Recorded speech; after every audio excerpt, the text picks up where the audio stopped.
Good morning, and thank you for joining us for Unscripted on 13 Plus. I'm Carson Courier. And I'm Anna Orsini. Happy Monday. We hope you all had a very nice Father's Day yesterday. All the grandpas and dads out there, we hope you enjoyed your day. And try to stay out of the heat. I know it's hard. Oh my goodness. I know. You told me you were playing pickleball? I was playing pickleball. Well, kind of. Kind of. I was witnessing pickleball and then I played a little bit. The thing is I don't know why it is with my dad. He gets like super competitive when it comes to me, in the sense that if I fail at anything, like if it's top golf, if it's pickleball, he'll like be almost like he's my coach, like hypercritical of me. So I told him, I was like, going into pickleball, don't bully me again, because he did the first time. He was a lot better about it, but it's just like he wants me to be good, and I'm like, dude, I'm not really here to like. You're like, I'm just trying to have a good time. I'm not trying to make a career out of this. Well, I don't know how, because you guys were in the Phoenix area, right? Mm-hmm. So hot. It was inside, thank God. Yeah. Oh, okay. Because outdoor pickleball wouldn't have happened. Then that's okay. Yeah, it was. I mean, we went to the climate movies, controlled. just anything to stay cool. Right? Yeah, and well, especially movie theater, because it's always freezing and then it's dark. That's a good way to get out of the heat, I feel like. Yeah, well, we'll get to some heat stories here quickly, but we do want to start with some local news, some pretty big news here. We know that Ricky Garcia, a former Pima County a former Pima County sergeant who is facing sexual assault charges, he is expected in court today.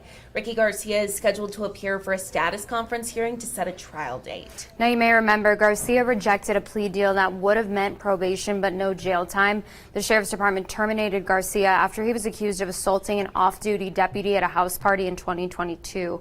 If convicted, he faces 10 to 28 years in prison. So again, appearing for a status conference hearing today to set a trial date. So once we know that information, we will keep you updated on air and online. We do want to go ahead and take a live look out to Santa Monica, the pier there. You can see there's actually a spider web across the camera. Gotta clean that camera off. Gotta clean that camera off, but we know all the folks that are out there, hopefully they're staying cool, because we are seeing honestly just hot temps across the United States. We know this week millions of Americans sweltering conditions as the heat takes hold in the middle of the country, and also it's spreading kind of towards the northeast. Now that millions of Americans, again, under some heat advisories this week, the U.S. could see almost 200 new or tied heat records across more than a dozen states. The heat wave could last all week into the weekend in many places. Now, technically, summer doesn't even start until Thursday, but of course here already feels like summer. And with that, with some of the warmer conditions that we're seeing in places like California, also seeing those fires starting to pop up. In Los Angeles County, they're tracking a new wildfire there. The that has burned nearly 50,000 acres and forced hundreds of people to have to evacuate from a state park there. Right now, the fire is only about 8% contained, but again, nearly 15,000 acres burned so far. And CAL FIRE says more than 1,100 personnel and 114 engines have been assigned to this fire so far. It started Saturday afternoon in northwestern Los Angeles County. Evacuation orders and warnings are in place in some areas here. The cause of that fire is still under investigation, so we'll keep watching that for you. Now, we do want to go ahead and bring in 13 First Alert meteorologist Mallory Schnell, because the first graphic teed up right on cue there. Look, temperature-wise, I wasn't too shocked seeing this week, and we have some storms at the end of the week, which is always nice to see. Crossed. I know it could literally be like 0.0001%. We're like, maybe. It's been so long. But today we are looking at that heightened fire weather outlook, simply because we continue to stay hot, so we continue to dry out. We have all that fuel from wind. And on top of that, we have winds today. So that is why we do have that orange and red across the state. We're looking at an elevated fire weather threat in southern Arizona, red threats, that critical threat from Flagstaff off to the east and southeast. So certainly something to watch there. But once again, we are looking at those gusty winds. That's kind of triggering this elevated fire weather threat today. So your wind gust forecast, lighter this morning, picking up by the afternoon, between 25 and 35 miles per hour coming in from the southwest. Winds relax a tad overnight, and then we stay breezy for your Tuesday, but gusts not quite as high, 15 miles per hour for tomorrow. Temperature-wise, you can see those highs, 104 today, tomorrow, which is right at our climate normal for mid to late June, 105 again Wednesday, and then we're up to around 110 to round out the work week Thursday into Friday. So that heat's building. Our dew points are going to start to pick up thanks to some tropical moisture. If you take a look at this map here, you can see a lot of those red is across Texas. That's as a tropical wave moves in from the Gulf.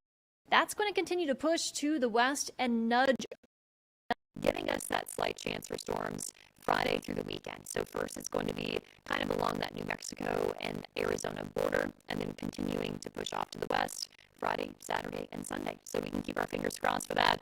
In the meantime, hazy sunshine. Temperatures are in the 80s and 90s across southern Arizona at this 9 o'clock hour. Today's forecast running just a couple of degrees cooler than this past weekend. Mid-90s for Nogales and Oracle, 101 in Green Valley, 104 in Tucson, and today in Cochise County, low 90s in Bisbee, mid-90s in Sierra Vista, upper 90s for Wilcox and Douglas. But here's that first alert 7-day forecast here. 104 today, gusty winds, 102 tomorrow, 105 Wednesday, 110 for the summer solstice on Thursday. But there's that slight storm chance we're talking about, 20%, 30% Saturday and Sunday. So, of course, we will be watching closely for everyone. Oh my gosh, I hope it happens.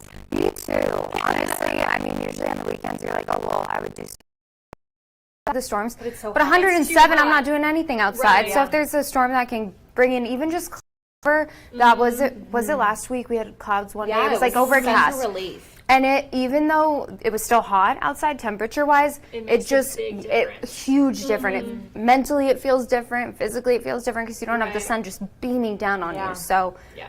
hopefully we can get a little bit of something. Fingers crossed. We'll see. Okay. Yes. Well, thank you, Awesome. Mallory. Thank you, Mallory. Well, one thing we do want to note just real quick as we head into monsoon is the list of sandbag locations that we have up on our website right now, because of course people are thinking about monsoon preparedness, getting ready. So a good resource for you, head on over to our website, KOLD.com. Piedmont County, of course, making sure its residents all prepared for monsoon. So as you can see, if we kind of scroll through, we have a list of all the different places that you can go to fill up those sandbags, kind of some different instructions for you. So how many you can get, what you'll need to bring in order to assemble those sandbags. You can see the broken County, Oro Valley, Miranda, Cochise County. And then if you do look on that webpage as well, there's a spot that you can submit your monsoon photos and video. That's super, super important because we can't be everywhere all at once during monsoon, obviously. So if you can submit photos to us, videos, anything that you see so that we can get reports, because obviously we know that some of those storms can be super concentrated. Yeah. So anything that you see, bookmark this on your phone, on your laptop, wherever you are right now, just so that you have access to that link really quickly, because we want to see what you guys have video-wise. It's super helpful, but also just really cool video that we can get this time of the year. Absolutely. We typically get a lot of pictures through email, and this link, this is easier for us. Yeah. So go ahead, like Anna mentioned, bookmark this, do whatever you can. Again, this is on our website, KOLD.com. We really love seeing your videos, your photos, and it helps us do our job a little bit better.